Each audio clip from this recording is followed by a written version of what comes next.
తాజా అంశాన్ని చూస్తున్నాం. తెలుగు ఫిల్మ్ ఛాంబర్ లో ఎగ్జిబిటర్లు, డిస్ట్రిబ్యూటర్లు, నిర్మాతల కీలక సమావేశం జరుగుతోంది. మరింత సమాచారం మా ప్రతినిధి సతీష్ ప్రత్యక్ష ప్రసారం ద్వారా అందిస్తారు.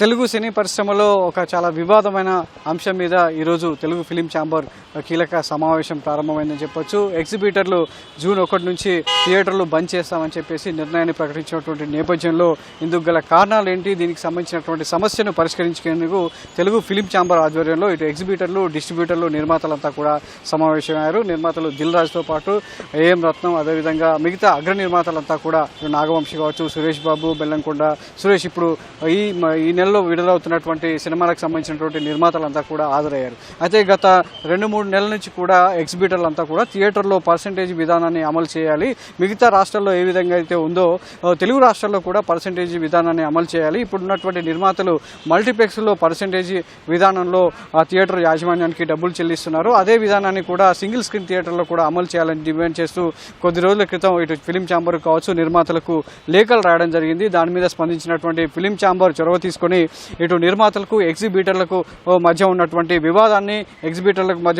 వివాదాన్ని సద్మణించే ప్రయత్నం చేస్తున్నారు. అయితే ఈ క్రమంలో జూన్ 1 నుంచి థియేటర్లు బంద్ చేయాలని చెప్పేసి ప్రకటించినటువంటి నేపథ్యంలో తెలుగు సినీ పరిశ్రమనే కాకుండా తెలుగు రాష్ట్రాల్లో ఇది వివాదానికి దారితీసిందనే చెప్పొచ్చు. ఎందుకంటే జూన్ 12న పవన్ కళ్యాణ్ హరిహర వీరమల్లు సినిమా విడుదలవుతున్నటువంటి క్రమంలో థియేటర్ల బంద్ అందుకు పిలుపునివ్వడం, అదేవిధంగా ఫిలిం ఛాంబర్లో చర్చలు జరగడం అనేది ఒక్కసారిగా పూర్తి స్థాయిలో పరిశ్రమ వర్గాల్లో చర్చకు దారితీసింది. ఒక రకంగా రాజకీయ అంశంగా కూడా మారిందని చెప్పొచ్చు. దీని మీద నిన్న ఏపీ సినిమాటోగ్రఫీ మంత్రి కందుల దుర్గేష్ కూడా స్పందించారు.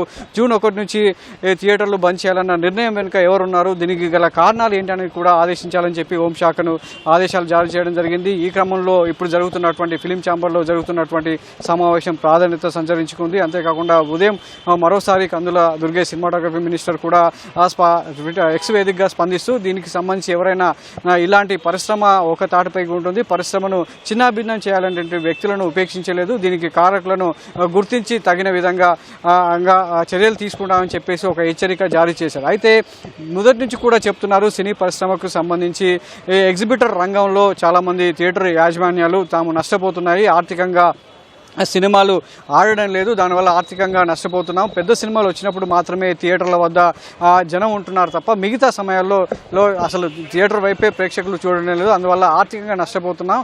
అయితే ప్రస్తుతం ప్రదర్శించినటువంటి సినిమాల విషయంలో పర్సంటేజ్ విధానంలో అమలు చేయాలి. గతంలో పర్సంటేజ్ విధానానికి సంబంధించి ఛాంబర్ నిర్ణయం తీసుకుంది, ఆ నిర్ణయానికి కట్టుబడి ఉండాలని చెప్పేసి ఎగ్జిబిటర్లు ఒక అల్టిమేటం జారీ చేశారు.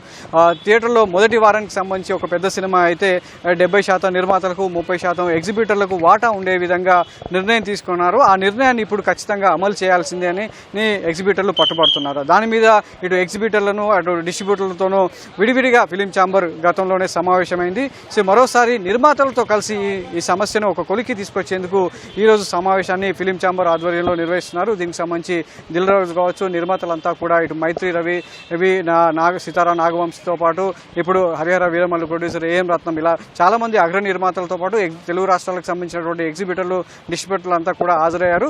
అయితే జూన్ 1 నుంచి థియేటర్లు బంద్ చేస్తారా లేదా, ఈ సమావేశంలో ఎలాంటి నిర్ణయం తీసుకోబోతున్నారు అనేది ఇటు పరిశ్రమ వర్గాల్లోనూ సాధారణ ప్రేక్షకుల్లోనూ కూడా ఒక ఉత్కంఠగా మారింది. మరో రకంగా దీనికి సంబంధించి ఈ బంద్కు సంబంధించి జూన్ 1 నుంచి థియేటర్ల బంద్ వెనుక 4 అగ్ర నిర్మాతలు, డిస్ట్రిబ్యూటర్ల హస్తం ఉంది. వాళ్ళ చిత్ర పరిశ్రమ చాలా ఇబ్బందులు ఎదుర్కొంటుందని కూడా బాహటంగా పరిశ్రమలో పెద్ద ఎత్తున విమర్శలు వెలువడుతున్నటువంటి నేపథ్యంలో దానికి కూడా ఒక ఫుల్ స్టాప్ పెట్టే విధంగా ఎగ్జిబిటర్ రంగాన్ని ఒక స్ట్రీమ్ లైన్ తెచ్చే విధంగా, మరియు అదేవిధంగా ప్రేక్షకులకు థియేటర్లకు రప్పించే విధంగా ఒక నిర్దిష్టమైనటువంటి టికెట్ ధరను ఉండే విధంగా కూడా ఈ సమావేశంలో నిర్ణయం తీసుకోవాలని చెప్పేసి కూడా తెలుస్తుంది. సో చాలామంది అగ్ర నిర్మాతలు కూడా హాజరు కావడం జరిగింది. ఇది కొద్దిసేపటి క్రితమే నిర్మాత సురేష్ బాబుతో పాటు బెల్లంకొండ సురేష్ వెళ్ళిపోయారు. మిగతా నిర్మాతలంతా కూడా దీని మీద సమాలోచనలు జరిపి ఒక తుది నిర్ణయానికి రావడం జరుగుతుంది. మరి ఎగ్జిబిటర్ల డిమాండ్లకు వీళ్ళు తలొగ్గుతారా, లేదంటే ఎగ్జిబిటర్లను బుజగించే ప్రయత్నం చేస్తారా, డిస్ట్రిబ్యూటర్ల పరిస్థితి ఏంటి, నిర్మాతలు కొంతమంది ఈ ఎగ్జిబిటర్ల నిర్ణయానికి కొంతమంది సానుకూల వ్యక్తం చేయగా పర్సంటేజ్ విధానానికి, మరికొంతమంది వ్యతిరేకంగా రకంగా ఉన్నారు. సో వారందరినీ కూడా ఒక తాటిమైకి తీసుకొచ్చేసి జూన్ 1 నుంచి థియేటర్ల బంద్ చేయాలన్నటువంటి నిర్ణయాన్ని ఉపసంహరించుకుంటారా లేదా అనేది కూడా ప్రస్తుతం అయితే చర్చాంశంగా మారింది. దీనికి సంబంధించినటువంటి సమావేశం అయితే కొనసాగుతుంది. ఈ సమావేశం తర్వాత ఫిలిం ఛాంబర్ ఏం చెప్తుంది, నిర్మాతల వాదన ఏంటి, ఎగ్జిబిటర్ల డిమాండ్ అంగీకరించారా లేదా అనేది తేలనుంది. Vote studio.